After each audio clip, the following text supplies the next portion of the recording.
The story of the youngest African president in history, Valentine from grace to grass.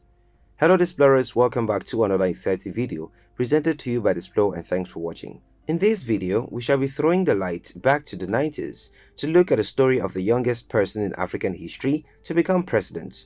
Africa has some of the oldest presidents in the world who hold on to power to their death. However, most of these presidents only become presidents in their late 50s, 60s, and 70s. But in April 1992, history was made when a 25-year-old Valentine became the very first youngest president of Sierra Leone. The story of Valentine is a very interesting one. He rose from grass to grace and then grass.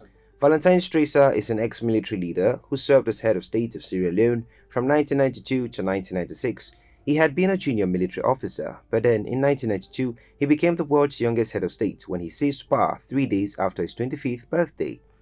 He was the leading member in a group of 6 young Sierra Leonean soldiers who overthrew the president Joseph Saidu Momo on 29 April 1992 military coup d'etat.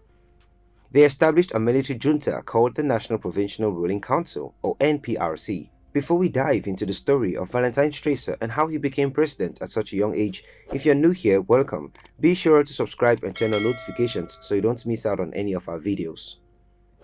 Early life. Valentine Esegragbo Melvin Strasser was born on 26 April 1967 in Freetown, the capital of Sierra Leone, to parents from the Creole ethnic group. At the time of Strasser's birth, Sir Albert Magai was the Prime Minister of Sierra Leone when the country was a parliamentary government. Strasser grew up in the neighborhood of Allentown in the extreme east end of Freetown. Strasser completed his secondary education at the Sierra Leonean Grammar School in Freetown and graduated in 1985 at age 18.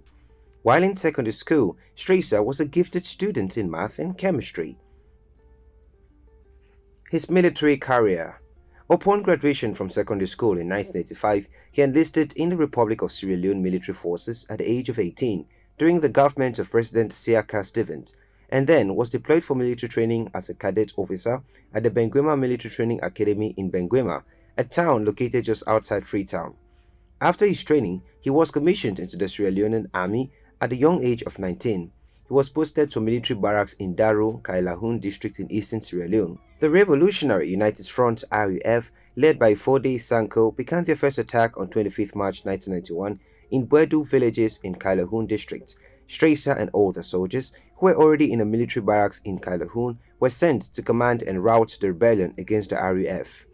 Before President Momo was removed by his successor, Valentine Strasser fought against the Liberian invasion in the Sierra Leone, particularly in the east and south of Sierra Leone. Strasser in his fight had to go up against domestic rebels, also known as Sobels.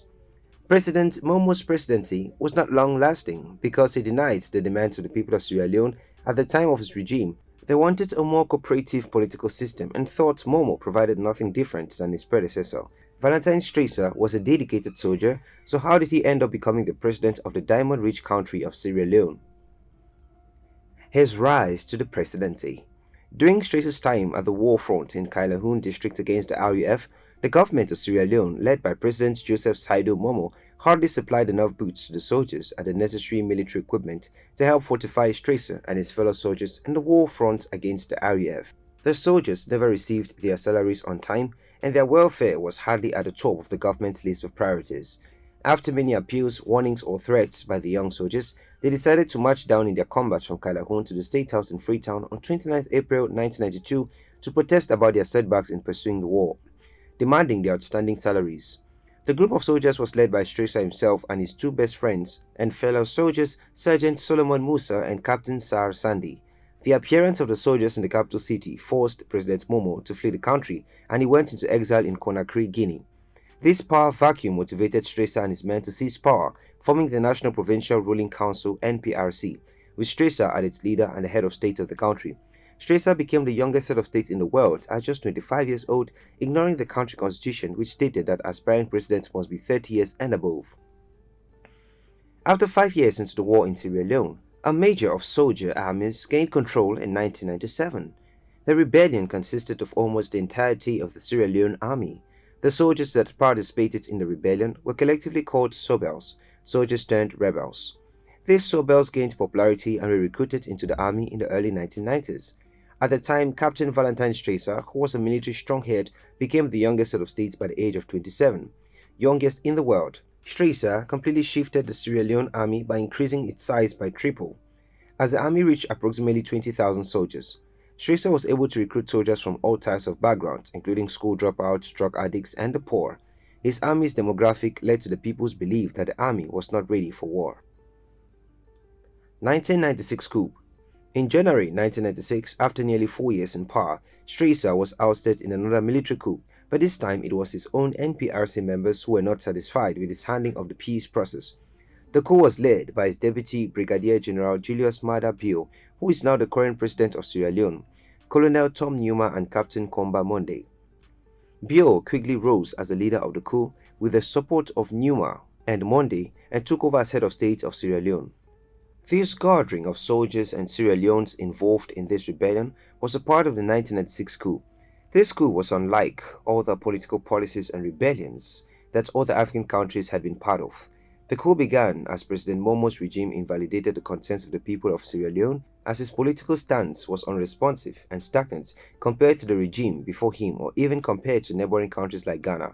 However, as Strasser's regime became more authoritarian, the people were concerned with their human rights, causing it to run up, as said by domestic and external critics. In a military trial involving several army officers in December of 1992, 26 people were executed. The 26 individuals consisted of junior army officers, policemen, politicians, and regular civilians. They were executed for being accused into alleged conspiracies against Strasser's government. After replacing President Momo, Strasser participated in an interview in which he described the difficulties of his battle against his enemies. He described how his enemies' weapons were obsolete, though he witnesses his fellow soldiers by his side. One of the hardships that were mentioned was the lack of medical aid, as one of his friends had to be operated on his leg without anesthesia. After Strasser's military coup, people assumed similarities between the rebellion and the first rolling intervention in Ghana during June of 1979. Strasser, Musa, and other coup leaders all used similar ways of creating a direct relationship with the people by using redemption, anti-corruption, and personal sacrifice. During this rebellion, the people of Sierra Leone referred to Strasser as the Redeemer. Strasser's regime also drew parallels as one of the political parties under Momo's introduction to the democratic system. During Mom's presidency, the National Democratic Party (NDP) had involved a group of lawyers, intellectuals, and civil servants who were unhappy with Momo's promises. After Captain Valentine Strasser gained power as head of state thanks to his military coup, his government soon started to oppose against Strasser's government, as well as the Revolutionary United Front. The Revolutionary United Front was led by Frode Sanko. Sierra Leone's military had been weakened under the government that came before Valentine Strasser's rebellion. The Revolutionary United Front attempted to oppose Strasser's army and was calculated, and thus the government was ill-equipped to fight against RUF's attacks. The Strasser's government performed better, but by 1995, RUF continued to make military advances into Sierra Leone's capital. In an effort to confront RUF's advances in April 1995, Strasser hired EO, a part of Strategic Resources Corporation. In April 1995, Strasser hired to conduct offensive operations against RUF. The corporation was equipped with security services for private and corporate clients. 4 years after Strasser took over power from Momo, he was ousted by his second-in-command Julius Maada Bio prior to the presidential election and was forced to exile in Conakry, just as it had happened to his predecessor. Following his overthrow, Strasser was given a scholarship by the UN to study law at the University of Warwick in Coventry, England, but stopped his studies after 18 months. In the year 2000, Strasser's application for asylum in England was rejected. He then left for the Gambia, only to be denied entry. He eventually returned to Sierra Leone, where he lived in poverty on a small pension in Grafton, east of Freetown, and worked at the IC Institute, providing computer skills for youths. In January 2019, he fell gravely ill and was flown to Ghana for treatment. He has not returned to Sierra Leone since then. Though Valentine Strasser's life didn't end well, he will always be remembered as the youngest president in African history. Thanks for watching this video, dear explorers. If you did enjoy the video, give it a thumbs up and do not forget to subscribe and share with your friends.